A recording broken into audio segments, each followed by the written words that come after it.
So we just shipped Ratatasker, and he is currently in live having a wonderful time. This patch we're about to be talking about will be going to the public test server in, well, relatively soon.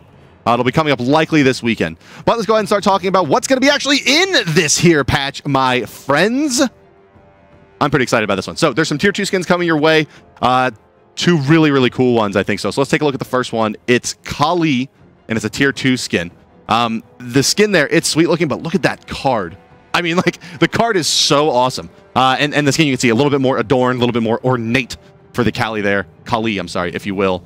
And yeah, I mean, a tier 2 skin, for those of you that are kind of new to this whole process, is a skin that basically is like the base skin, but kind of amped up. You can see she's wearing that big crown and headdress, and some more gilding of the lily around the gold items. I believe the incense jar, a little updated as well. So yeah, it's sweet new skin. And then we also have another tier 2 skin coming your way.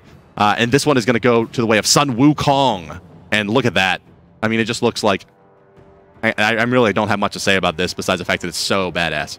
It's like when you're a little kid and you're drawing awesome stuff and you put like cool like hooks and sharp things on the end of everything, except for it's done tastefully and looks really great instead of like my 12-year-old self butchering a existing concept. But yeah, and it's got that kind of like big, almost Loki-esque horns there at the front. One of my favorite tier 2s, up there with... it looks actually pretty similar to me. It looks like it's from the same universe as that Nemesis Executioner skin, which is extra badass. Let's move on, guys, to Bologna. Bologna is getting a golden skin here. And I think the main thing to notice, so you saw the card come out and you saw what we had to say about that card, and the Anubis card as well. So what you should notice here, if you didn't yet, is that Bologna, and we'll be retrofitting gods with this as well over time. No promises that it'll be everything, but we're going to be taking a look at this aesthetic for golden skins, which is that the armor is gold and, you know, the accents are blue or black, but the skin will remain kind of her flesh. So a new kind of thought for the golden skins, and we'll be rolling it out here with Bologna's golden, which also happens to look really awesome. So shout outs to Bologna. Is the diamond one ready? Can we take a look at the diamond one? Diamond is not ready, my friends, so don't ask me about it. You'll have to wait till PTS. But yeah, there she is. Anubis also, as I mentioned, getting the same kind of treatment. So you can see he kind of maintains his, I guess, fur, if you will, as a large bipedal canine. But his armor and his accoutrement are in that blue and gold palette set. So yeah, and there's the legendary one as well. So this is really, really great for me because I like to play Anubis, and I think it looks awesome. So, like I said, not every god, not right away, not necessarily even super fast. If you guys were here for when the gold skins originally rolled out, probably something like that. We'll be going back and periodically kind of switching older skins over into this new style. I was asked to make sure that we made sure that was very clear that it was not all going to roll out at once, and that, you know, it wasn't necessarily going to be every single god. But this is kind of the new style that we'll be going for, my friends. So let's take a look at one of our first, well, that isn't a recolor or a low price skin. This is the first premium skin this patch. It's going to be Agni. All the world's a stage. The Triumph and Agni skin here. And you can see it's rather Shakespearean. Welcome to the Globe Theater, my friends. As there he is. And look at him. He's pretty sweet, isn't he? This is one of those skins that actually, every once in a while, you know, as the company continues to grow and as we get more and more, I guess, kind of compartmentalized, like now there's skins that I don't even see before they go live, and this is one of them, and I think this is great. And I think probably my favorite thing about this skin is the detail of those masks being kind of hollow, actually just masked, like he doesn't have a face at all. But this skin does come with a voice pack, my friends, so if you would be so kind back in production, let's hear what Agni has to say. Stupendous! The lead role is mine. Give me your hands if we be friends. Sorry. And see. Fortune befriends the bold. Quiet. Minions have spawned. Experience is the name we give to our mistakes. Curse this. Have fun!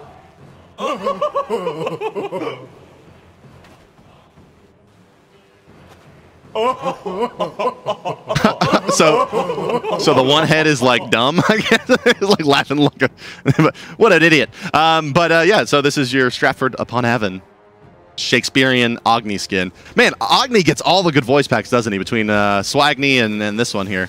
Loving it. But another skin, this is the one that I teased through my Twitter, guys. This is Cupid's Busy Bee skin. Bzzz. And look how cute that is. I mean, I guess it's a Cupid skin, right? Like, what you see is what you get. It's a little cute kid dressed up in a, like, sweet little outfit. Look at him. Not the devil this time, not a forest nymph, but just a bumblebee.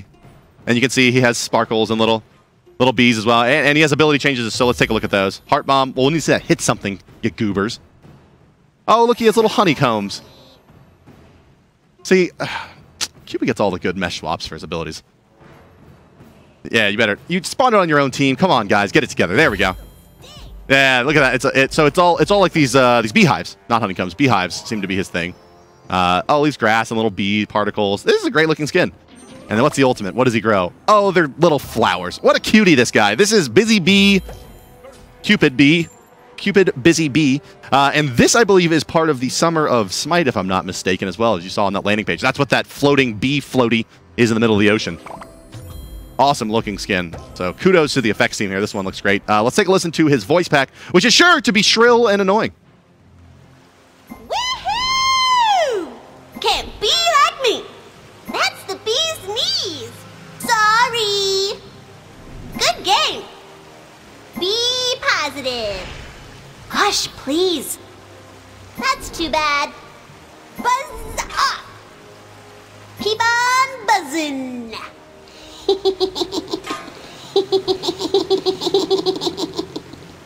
And what could be more fun than spamming that voice pack over and over and over again into your friends? Lovely. Love it. I love Cupid voice packs. Love Naja Cupid voice packs, among my favorites, just because they're so recognizable, aren't they? So let's talk about the Summer of Smite event screen, updated, of course, with this patch. You can see more new stuff teased right along there. So what do I see? I see a big old megaphone, octopus and things. But you can see more stuff coming your way, guys, in the Summer of Smite. Anything in particular here that is calling you guys out there in chat? I want to know what you think. But yeah, new content being teased. You can see a couple new things added there. Some undiscovered treasures. More things available to be unlocked, but you see that the floaty has turned into the Cupid bee. And now there's a kiddie pool. Oh my. Is that another... Oh, look at that shark icon, too, from Adonis. That's a sweet icon, isn't it? Very cool. So yeah, I wonder, is that pool side then again or something? I see a little swimming pool out there.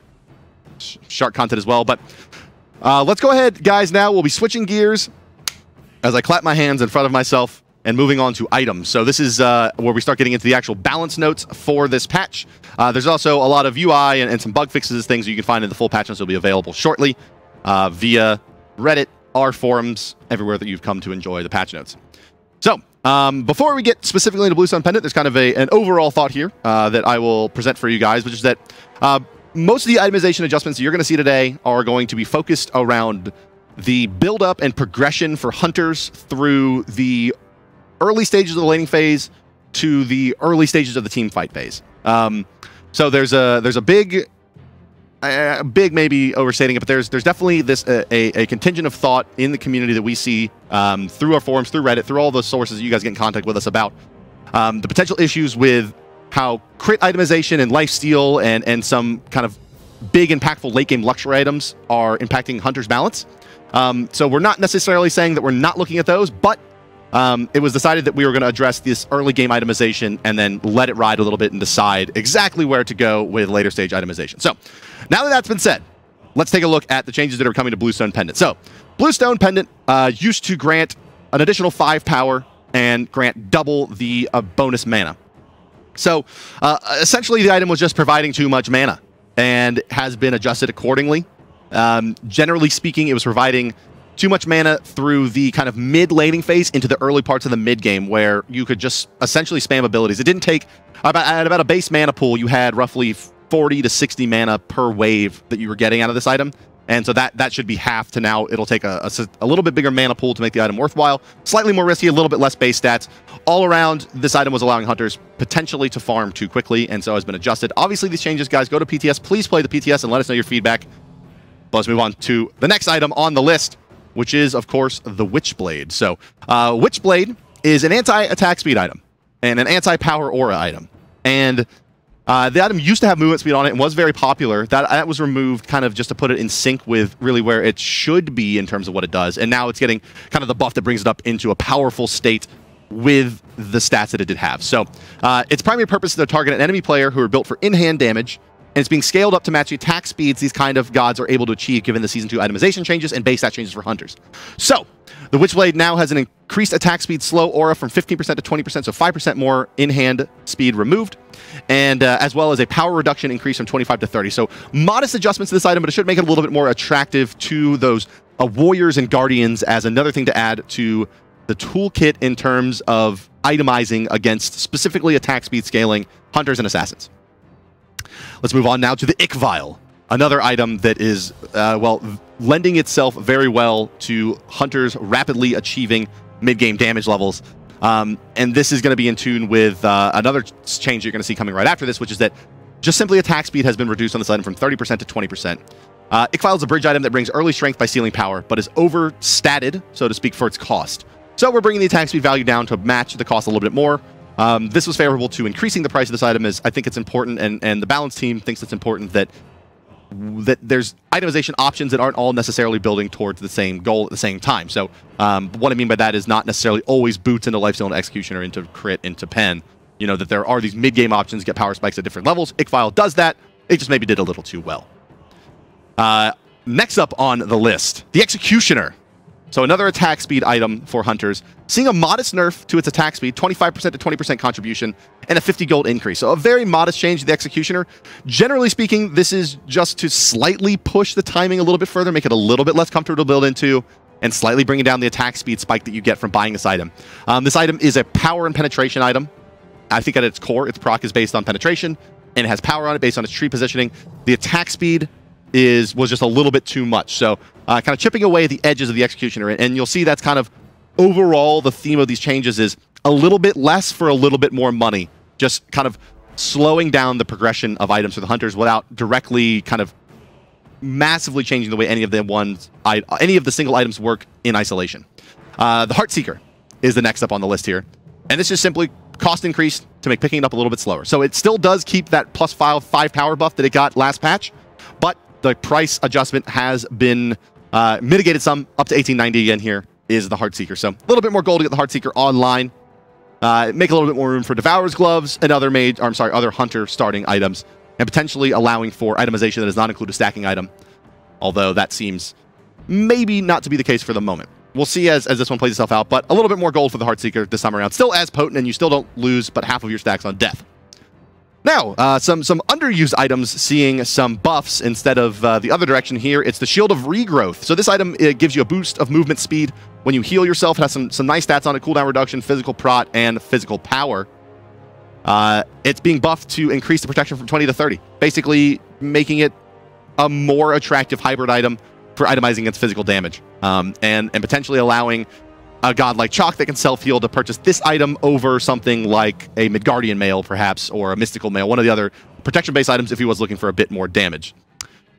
Similar to this, the Runic Shield is actually the magical version, essentially, of the Witchblade, as an anti-power aura is the Runic Shield.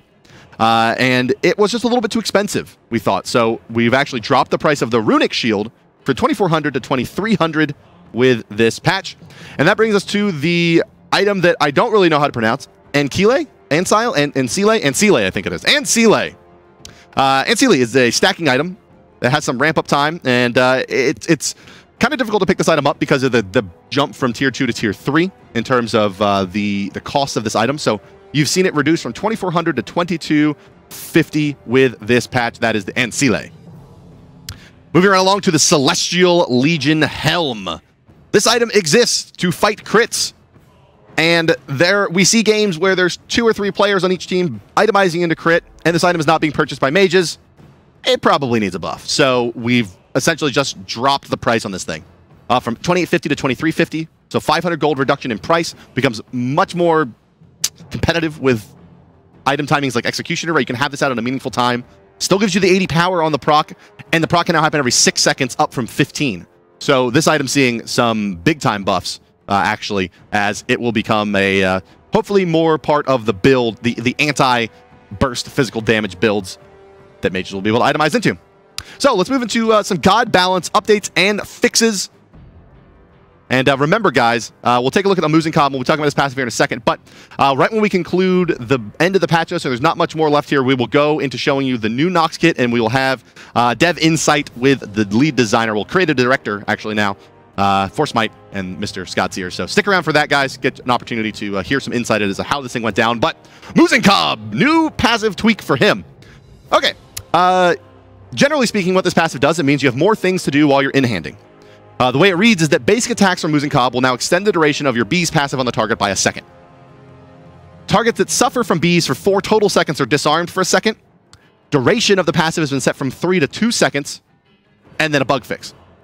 So now, thereby, if you can keep the bees passive applied to the target unit for long enough, they will suffer a 1-second disarm. Every 4 seconds, a 1-second disarm. So just allowing AMC to make some more big plays, really. Just continue to hit people, get rewarded a little bit more for continue to in-hand, as ultimately that's what his kit comes down to. And a little bit of the idea of making him better at what he is good at, instead of giving him more options for something like Escape, just simply saying, you're an even better in-hander now, Muzen Cobb. If you want to hit the gas pedal and turn up, Muzen Cobb could be the god for you.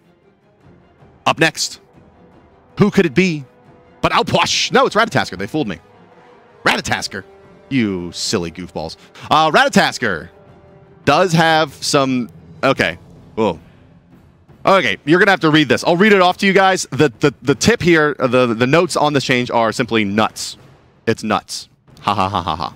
So, I'll read them off for you, although it's quite a bit. You'll really need to read it. And the real thing to take away from this is that Ratatasker basically just got a nerf, right? But because his build-up and his his build itemization options through the acorns are so varied that it looks like he got buffed like 4 times, but it's really just each one of those builds getting slight adjustments to becoming more in line with where we want him to be. So I'll read them off to you. Through the Cosmos, Ratatasker will now land at the last valid target location if the ability times out while targeting a non-valid location. Reduce damage from 250 to 570 to 200 to 440. Reduce scaling from 100% to 70%. Reduce maximum time of one branch from 4 seconds to 3 seconds. That's the ultimate. Dart now marks all targets hit instead of 1 target per dash. Hitting a marked target at any time will cause Dart to not reset its cooldown. Opal Acorn, reduce scaling from 70% to 55%. Acorn Blast, Emerald Acorn, reduce maximum number of targets to trigger heal from 5 to 4. Sapphire Acorn, reduce target damage from 30 to 50 to 10 to 30. Reduce scaling from 60% to 40%. Blue Acorn, reduce physical power from 30 to 25. Yellow Acorn, reduce physical power from 30 to 25. Sapphire Acorn, reduce physical penetration from 15 to 10. And Emerald Acorn, reduce physical penetration from 15 to 10. That is your Ratatasker changes. I hope that you were able to internalize that and understand exactly where he stands relative to all other gods. Now, Ratatasker. Let's move on to Outwash, who you don't... basically, the change for Outwash is that his ultimate now end when he dies. That's it. So he did see the duration reduction in the patch that's currently live, and into the next patch, we'll see his ultimate end when he dies. Let's talk about another god that we have with some fun buffs, and you guys wanted this one for a while. It's Naja. He gets a new passive, and let's see exactly how that works. Oh, look, it's a big old burst heal. Oh, no, he hasn't activated any of his abilities. Look at this guy. And yeah, so this is the way it works. I'll explain it to you now. They're demonstrating it on the Fire Giant, who does apply a healing debuff. But Naja, he's getting a new passive! One of the most requested abilities for a rework. This new passive opens up a vast number of new tactical options for the 3rd Lotus Prince.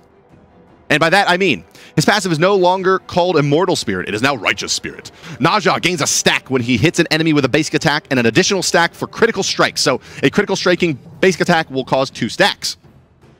He may activate Flaming Spear. This is his number 2 ability to consume the stacks and heal himself. Heals for 1.25% per stack, max 20. That's 25% of your maximum HP that burst heals you when you activate Flaming Spear if you have max stacks.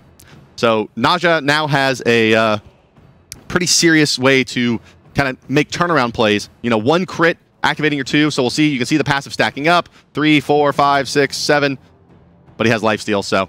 And then activate the ability and big burst heal to get back to full. So Naja with some serious gameplay changes here. Reworking that passive. Still focused on the idea of health, but no longer the case. There, as you see, the burst heals happening from activating Flaming Spear. 2, 1. Passive don't end. There it is. A little bit of health coming back. So percentage HP burst for Naja. Obviously very effective later in the game. And that brings us to what will be the final adjustment here that we'll be going through in this patch before we get into the Nox rekit. It is Huyi. So Huyi, his jump. He used to get up onto the, I guess, hang glider, if you will, of his bow and ride it down, crashing into a target location, knocking up enemies that were affected by the mark. Huyi's dash has been reworked now to better match his snappy playstyle and give him more options when deciding to escape or commit to the fight. Once in the air, he'll be given a golden crow's eye view of the battlefield. It's called Dive Bomb still, and it's fire similar to something like a Sun Wukong ultimate. So if you go ahead and take that, you simply stand in place and then leap to target location. So it's very similar to what it did before. You can go the same total distance. You just have a little bit more options to kind of fire it again right away. You don't have as long with the immunity frames. Well, I guess you have the same duration, but you're not moving, making it maybe a little bit easier to do some things against him. Set up options against Huyi, a little bit maybe less predictable. And does it go? It doesn't look like it goes over walls now still, even since Dive Bomb. Oh, no, it does. Okay, so he now gets the ability to go over collision, world collision, not just player-made walls. So, Huyi, seeing some buffs here. And yeah, I mean, I think the note that was sent along with this one is accurate, which is that he has a pretty snappy playstyle, right? It's very heavily reaction-based. You get them in the right position, you mark them, you hit them with a ricochet. Those things don't happen easily, but now he'll have a little bit of a better time of kind of piling that damage on quickly and letting Huyi does what he does. And yeah, he is in a leap state, right? It's similar to like a Sun Wukong. He's not invisible, but he is unable to be hit when floating. All right, ladies and gentlemen, that does take us into the Nox rework. So welcome back to the desk. Welcome, Scott, to the desk. Oh, thank you. It's good to be here. Welcome, chat, to the I guess, Dev Insight, Dev Talk. That's what we call it these days. Dev Talk for Nox. So, Nox. Basically the most requested God kit change we've ever seen. Yeah, really overwhelmingly for several months. It's been probably the highest request for rework for buffs. Yeah, so when we give out those forums every week that say give us our feedback, give feedback on the patch, the state of the game, you know, we see thousands of respondents, and there were cases kind of ramping up in the last few weeks where we were seeing like 40–50% of respondents that were saying anything about gods or saying something with Nox. Yeah, that's right. You know, we've done a lot of reworks throughout the history of Smite, and usually the main reason we do rework is if we see that players really aren't having fun with the character. And certainly with Nox, when you look at both her play time and the feedback we're getting, regardless of if it was when she was too strong or too weak, players just weren't really enjoying the experience. And that's why we decided to go through and do rework, and a really substantial rework. In fact, this is probably one of the most full reworks I think we've done, really, on a god. Yeah, I mean, the Arachne is probably the only one that's even close to this, in terms of every ability getting kind of adjusted in some way. So, Nox, I think the things that really people identified with the character, this kind of combo-based playstyle, and obviously, just generally speaking, the way the kit looks and functions, and there seemed to be this kind of also other path through the community feedback forums of, you know, people really seem to want her to be more heavily associated with like nighttime and darkness and shadows, and it kind of was like she's just a purple elemental. You know, I don't think it really had that piece to it. So I think, at least in what I saw, was something we've seemed to focus on this time around. Yeah, and it's really interesting because people really like the art, they really like the personality, the character of it. They just want a better kit to play, and a lot of the feedback we got was about incorporating more of the nighttime elements into the kit. Yeah, and I think in some respects as well, I mean, she was a very defensive kind of style of mage. No longer the case. Yeah. Not very defensive anymore. Very Everything offensive. You remember from before, just let it... I think a great place to start as we start to talk about the actual kit is, I mean, very literally, her passive was, when she casts an ability, she gets a stack of defense. That's right. Now it's when she casts an ability, she gets percentage bonus power. That's right. Things are already changing the opposite direction. Yeah. So let's take a look in the game, guys, at Nox here, and we'll start with her passive. So every time she casts an ability, right, one of those flames lights up. The big difference here now is it basically works the exact same way as the old one. You cast an ability, you get a stack. The stack now gives you bonus % damage on your next ability, not bonus % mitigation from the next thing that hits you. You still lose a stack on damage, but it now includes minions. That's right. You now lose a stack on any damage you take, which makes you want to play a little bit more standoffish. Yes, indeed. So that's her passive, called Flame of the Night. Let's talk about, let's start with her second ability actually here, as it will be a little bit more obvious the way it works. So her second ability is called Shadow Lock, and this ability creates a ground target area in which units inside of it are silenced, and then it detonates at a set time later. You can't detonate it early for large burst damage. So let's take a look at this, Scott, and tell me a little bit about, just generally speaking, I mean, this is like her primary wave clear, right? That's right. It's her primary wave clear. It's also probably her strongest kind of CC element that she has. It's a persistent silence, so anyone who's inside can step outside to be unsilenced. Vice versa, if anyone steps into it, they are silenced. And then the damage always happens 2 seconds later, which is a long time. It's actually, it's extremely hard to confirm the damage on this on players without something else to kind of hold them in place in it.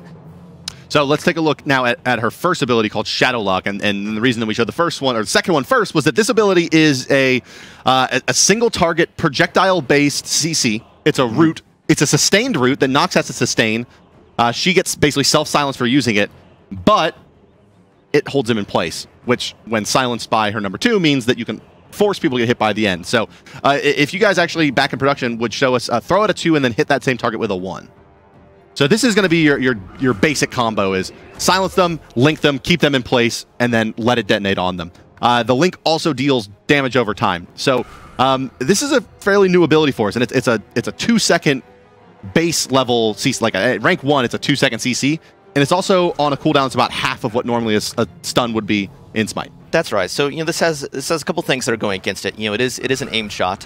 So obviously you have to land the skill shot to actually get the link, and that she's silenced while she's using it. But the flip side of this, and it's maintaining a little bit of that control nature she used to have, is that it's on a very low cooldown for a CC. Yeah. And it's able to channel damage during it. Now that damage is during the channeling of it. She can cancel it early, but she cancels out the damage. Likewise, if she is CC'd or stunned, that damage also stops as well. That's right. Yeah. So she has to channel it, and yeah, she self-silences. In fact, she can't in-hand either, can she? That's correct. You can't in-hand either. In fact, there's also an interesting twist on this that's a little bit different just from a camera perspective, is this is one of the first moves where you actually rotate around and she'll still face the target while she's channeling. Yeah, so you can kind of see the fun in Nox. Oh, yeah, that's fun. You know what it reminds me of? It reminds me of like a mind flay or something from like a shadow. It has that kind of look, or the hand out and the shadow beam. Also, yeah, little Naruto and there, little Shikamaru for you, our anime fans out there. But yeah, kind of keeping. So you can see kind of the direction this is going here. Similar style abilities, a little bit different twist on them, and something that's a little bit more kinetic and fun, we hope. So yeah, and I saw someone in chat saying it, and you're right. I mean, a silence and a root is effectively a stun. That's right. So she kind of has that two-part CC that adds up to. Yeah. I guess you can still run around. It's a silence and root as long as it's not a hunter shooting at you. But. Right. Yeah. It's not a disarm. Also, I guess that's worth right. noting. It doesn't disarm. It's a complete immobilization, right? It's not a don't act. It's a don't move. Right. While channeling, also, actually, she doesn't have the strafe penalty right there, so you can dodge shots while you're trying to hold people in place. So yeah, so you get essentially bonus movement speed laterally and behind you. That's right. When this is active, giving you a little bit more ability to kind of juke around. I think this is probably for a new ability in the game is probably one that we're pretty interested in your feedback on. How does it feel? Because it's one of the few abilities in Smite that we're gonna attempt to ship here now into PTS at least with a significant downside to it. And Achilles Spear took a couple iterations to get to the right place, and so we're definitely interested in hearing what you at home have to hear about the Shadow Lock and how it interacts with Siphon Darkness, which now as her large circle spell. So let's move into her third ability. This one's a little crazy. Let's actually just show her ult. Her ultimate's a little bit easier to explain than the third ability. Okay. So let's start with the ult. The ultimate's called Night Terror, and this is a fairly straightforward ability. She basically summons via kind of a long duration animation a large ball of energy, of kind of this nether energy, and then fires it, and it has a fairly slow projectile time, and then will explode at the end of its firing length, which is about the same as a raw snipe, or if it hits a wall, or if it hits a player, but not minions. That's correct, yes. Haha, I did it. Okay. So actually back us way up and fire an ultimate at Odin. So yeah, it has roughly the same distance as a raw snipe, but as you'll see, it happens over time, not instantly. She fires it, and then boom, there it goes. So, and it explodes in a 20-foot AoE, basically? That's correct, yes. So, what else is a 20-foot AoE? Like, what's something that's like relative to that same size? Relative to that same size. Well, actually, her Siphon Darkness is also 20 feet. Yeah, things like a Scylla Crush would be close to it. Okay, so so when it detonates, it's essentially the size of a Scylla Crush or of her own Siphon Darkness. You can see it explodes on walls. So there's some fun plays you can make with this, and it's a fairly straightforward style of ultimate, and that's because her third ability, which we'll now get into, which is known as Shadow Step, is. The ult does do one more thing. What does it do? Oh, that's targets right. That are hit. You're right. There's a small dot on it after they're hit. But while that dot's on them, they're weakened. So they deal less damage for the duration of that you can see the debuff continuing there and the dot as well. So there's kind of this opportunity to ult them and then Shadow Lock them to have two dots running at once. Obviously, it does really well with items like Spear of the Magus or Gem of Isolation, procking, and then damage reduction, or I guess damage output reduction. That's a flat percentage, so it would work against physical and magical targets, I suppose? That's correct. It's it's playing a little bit into how she used to be, a little bit of anti-burst, a little bit of control. Some of those themes are still kind of here. So if you use this in a team fight and you hit a lot of enemies, it's going to be a very potent swing. Yeah, I mean, 30% reduced damage output. Now, is that purged by like beads, or is that something that's it is not right now, but it's definitely something we're still looking at. Really, we don't have too many of these in the game. I think Osiris really has one. Yeah, so we haven't done too much of it. So a little bit we'll look and see kind of where it falls. Okay, guys, let's talk about her third ability now. It's known as the Shadow Step. This ability deals 70 to 230 damage with 40% scaling, and Nox simply leads forward 55 feet. So let's just see her leap and not hit a target with this ability. You'll see it's just a regular dash, 55 feet. There she goes, becoming a ball of consummate darkness.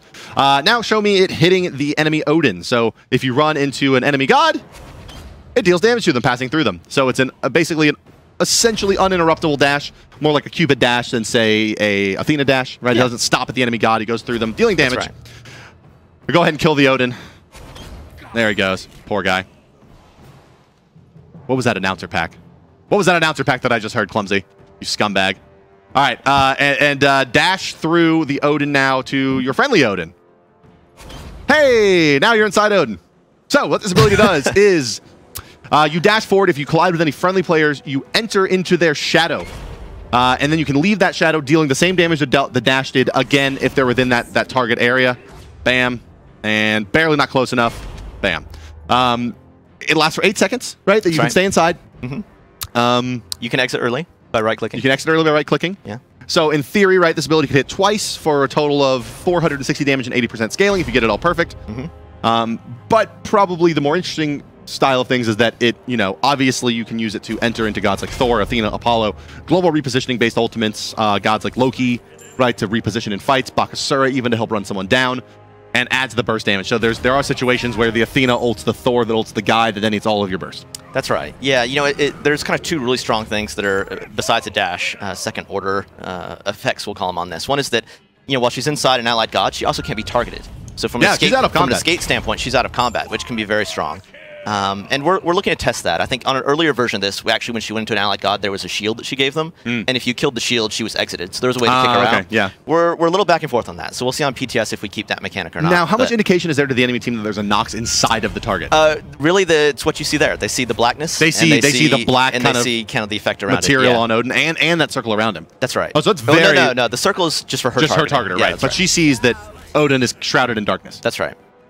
So it's fairly obvious, yeah. So and then the second really strong element is that yes, if Apollo's ulting across the map and you leap into him before he goes, you get to go with him. Yeah, and so specifically with Apollo, I think it's worth pointing out that the way this is intended to work is that if you're inside of an Apollo and the duration runs out, you actually cannot leave until he lands. That's right. You actually, even if you're inside someone who's just leaping, you can't leave actually until they land at the destination that they're at. Got you. So if you happen to, you know, the 8-second fell while Odin was jumping, you wouldn't actually. And it's similar to how Bird Bomb works actually in that regard, right?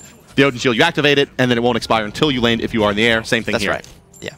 So a lot of really strong potential combinations of this particular ability. Do you still deal the damage if the target that you're inside dies?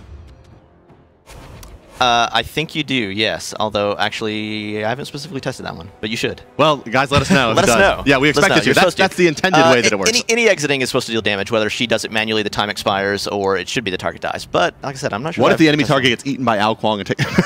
you know, actually, one of the interesting things about this abilities is there is sort of like... chaining going on with it, because you know there is the case that we do special match of the day where there's multiple Noxes, so Nox goes into Nox goes into Nox. Apparently that just works. It just works out of the gate? Yes. Oh, so there can be some crazy shenanigans going on. The furthest down nested Russian nesting Nox. That's right. Can she leave at any time? I think if she leaves, you're in the next one. I've heard from the programmer that basically the nesting works, so we'll have to see. Wow, so yeah, we'll have some all Nox game modes. Yeah. Nox and a Nox and a Nox. Well, guys, that thus concludes your look at Nox. Can we take a look actually at her Voodoo skin before we go? Let's just throw it around again. We did see this tease last week on Friday, but might as well take a look at it here. What is it actually called, Scott? Do you know? Nox Voodoo? I'm forgetting. I think it's Madam something. Isn't it Madam Darkness? Madam Darkness. Yes. Nox Madam Darkness. Switch class Nox Madam Darkness. Hey, there she is. So yeah, this is also the new skin that's coming out this patch as well for her. Mm-hmm. So yeah, there she is. Look how lovely. We talked about this one a little bit already, but it's kind of that Bayou-y voodoo kind of. I don't know what's the PC term for what this is supposed to be. Voodoo. Voodoo Nox. Voodoo Nox. Voodoo Nox. You can see her abilities. Her effects are the same as her base skin. Maybe just for the moment, though. I mean, obviously she got some changes here. This Nox skin also has a voice pack, which ideally Clumsy has bought. Let's find out.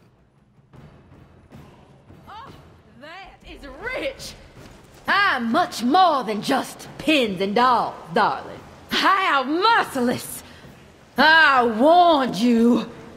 Now the income. You're on your own now. Hush, child. I don't waste tears for the dead. I refuse to pay my dues. Hard days deserve a harder night. There we go, ladies and gentlemen. Thus now finally concludes our patch notes for the upcoming patch. So when is this thing's shipping like around when? When's like the targeted date? It's we're going to PTS with this ideally this weekend. That's right. And then there'll be 2 weeks of PTS testing. And then, I think it'll be the following week. You know what? Let me double check. Soon, yes. Soon. It's coming soon. Rat Tasker just shipped, guys. You can find all the patch notes. They will be on our official forums at forums.smitegame.com. You can find them on the Reddit at reddit.com/r/smite. You can follow Scott on Twitter at HighResScott. You can follow me at HighResBart. And you can follow your own shadow. I don't know, Nox pun. Thank you all for watching today, and we will be back next Friday with either some fun spoils or more patch notes, and always the esports pick'em show. So Fridays at 4 is your time to enjoy.